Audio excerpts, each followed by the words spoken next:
What's up mga kaungka?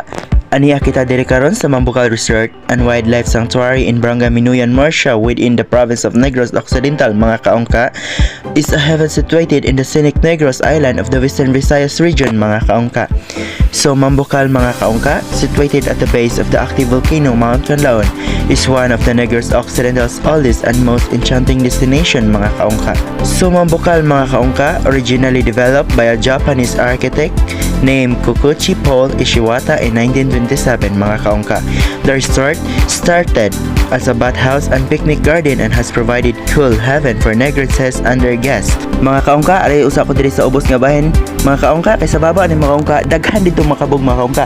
Nagpaypay na sa taas kahoy mga kaungka. Aduna usab pool dito dito may naligo. Taas gani siya mga kaungka, pero ari sa ko diri magdupa-dupa mga kaungka. Kaya ako sang i-feel ako ang pagka-Aquaman. Mga kaungka, don't forget to watch Aquaman Philippine adaptation starring by Joshua Huyuhoy.